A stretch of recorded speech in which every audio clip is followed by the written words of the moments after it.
Welcome. Today we're going to talk about cover letters. Now I have to suggest to you, highly suggest, that if you haven't seen the video on the T format that should be in the different videos, you'll be wasting your time and be kind of confused as far as what happens on the outline, because part of a process that we have here at Passport into Employment is that you need to do a T format on a specific job to make sure you are actually qualified for that position. So there's no reason to go to the outline until you understand the T format, because that's what we use in the cover letter that we're going to be going over. So having said that, if you haven't looked at it, I would highly suggest you go to the T format video before you go here. So today we're going to talk about the cover letter, and you have one in your packet. There's a cover letter in both form, the workshop number 1 and in workshop number 2. This is a real cover letter. We've changed the name, of course, and as you can see, there's John Doe. He has it at the very top of his letterhead. He has his cell phone number. We're not going to use a landline. We're going to use a cell phone specifically for you.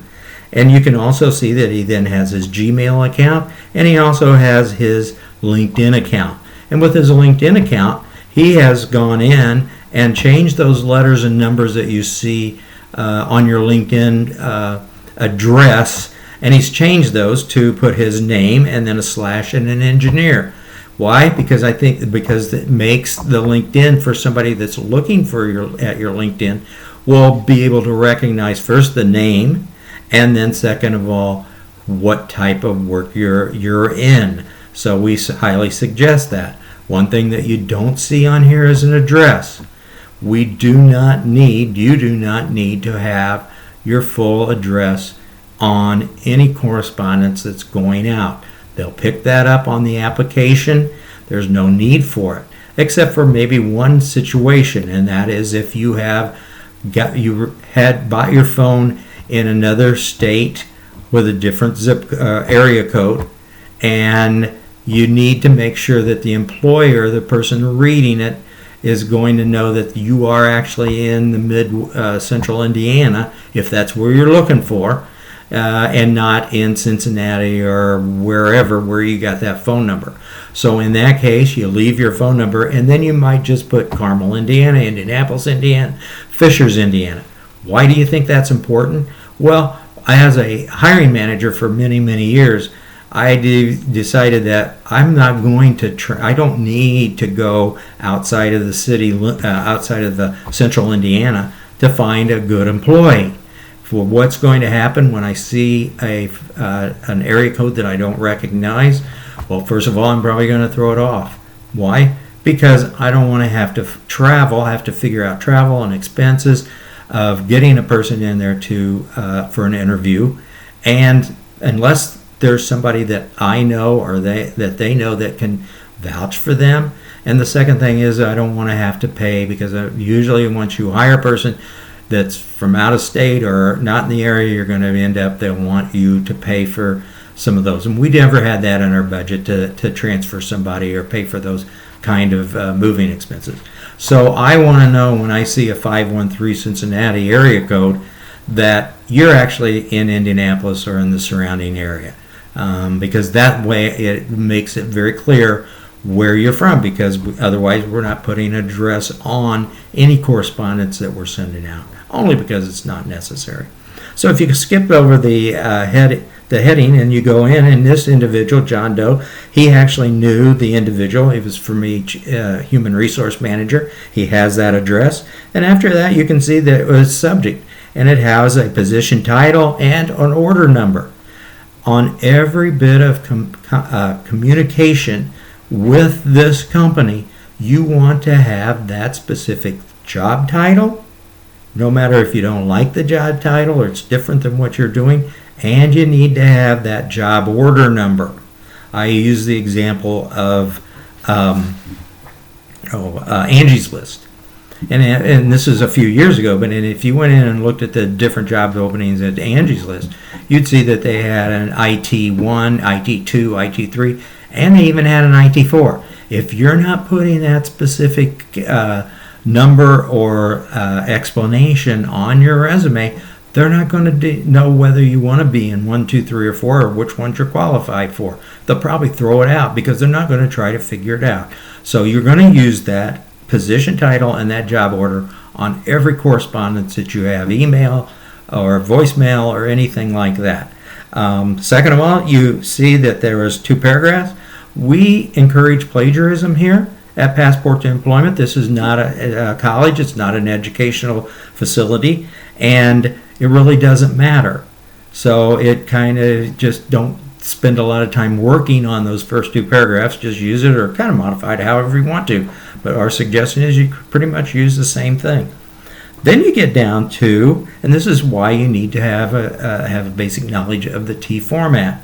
You can see how we've set this up with, first of all, your requirements. Your requirements are those of the employer or the HR manager, or what they're looking for. Where did those come from? They came right from the job description. So you're pulling out those most important things on a job description and listing those.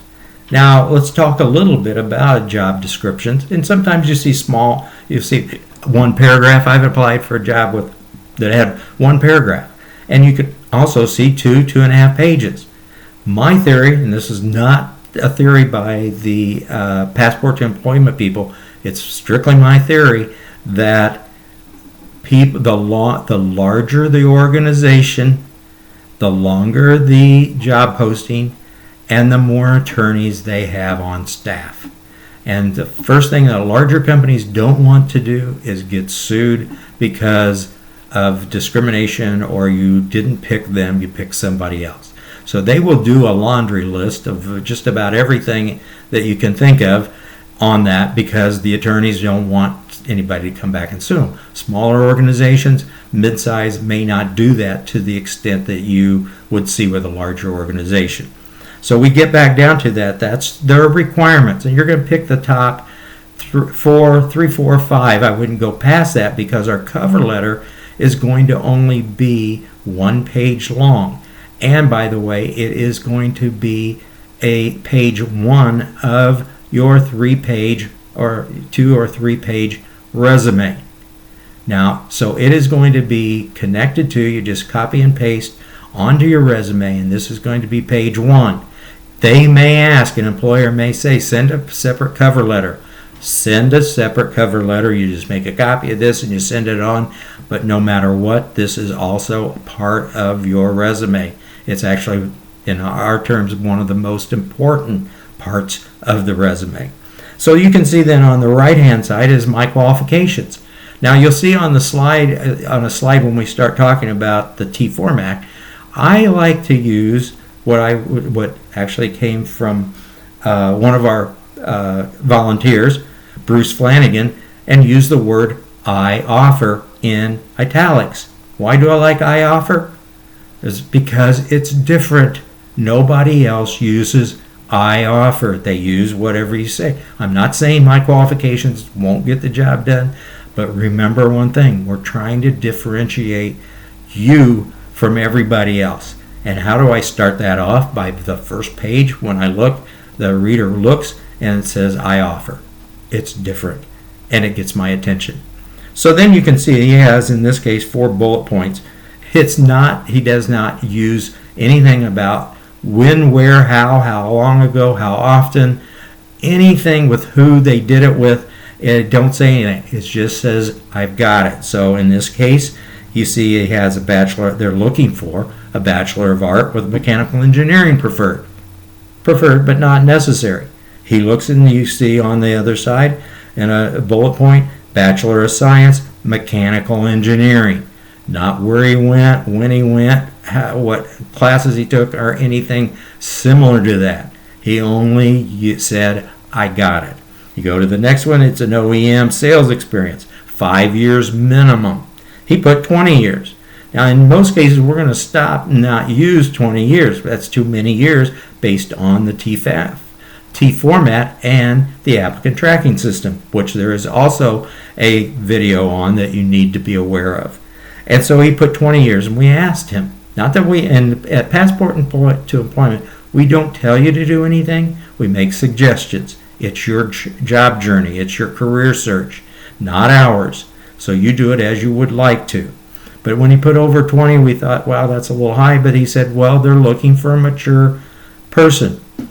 We're not going to argue with that. It was his cover letter, and he put that the way he wanted to because he felt comfortable. Next, you can see driven to meet customers, and he gives a couple of examples. He doesn't go into any great detail. So if you're looking at this, and I'm a reader, and I say, oh, I know I'm looking for a Bachelor of Arts with the mechanical engineering. Oh, okay, check. You got it. Then you go to the next one. The reader's going to the next one, and he's going to the next one. And again, the last two paragraphs, you can plagiarize as much as you want because it's what's in the middle of that page, that cover letter. Now we ask, we find that a lot of people do not do cover letters. In fact, only about 5% from what we hear from recruiters. And that's because it was probably the most cover letters are going to be exactly what I used in 1973, and I bet my father used in 1950 or whatever. And that is, oh, please find attached a resume. Oh, surprise, surprise. Yes. And then I think I'm good at this. Doesn't say anything. So Earl Hart, our founder and director, went to a hiring manager, and he's visited over 200 hiring managers and HR people and recruiters in his 12 years at Passport. And he showed this to an individual who doesn't read the cover letter. You have to remember that we're doing a 6-second resume and cover letter. 6 seconds is the amount of time that most readers will spend on an individual resume. So what you're trying to do is create a 6-second resume. So we Earl handed it to the hiring manager and said, well, what would you do if you got this this cover letter? He looked at it for a second. He said, I'd call this person as soon as possible. Why? Because this individual has made it easy for the reader. I want to know more about this person. He or she has made it easy for me. We want to make the job decision as easy as possible. And in order to do that, you have to be, as a prospective employee, the most impressive one. One thing that you realize, and this is not a horse race, there is no second place. Winner takes all. So second place does not get you anywhere with this, other than maybe you learn some things. But you got to be the top, and this is part of what we do at Passport. So that's the cover letter. Now we're going to turn the page, or you take a look at the actual resume that we have in our outline, and we'll talk about that over in a different video.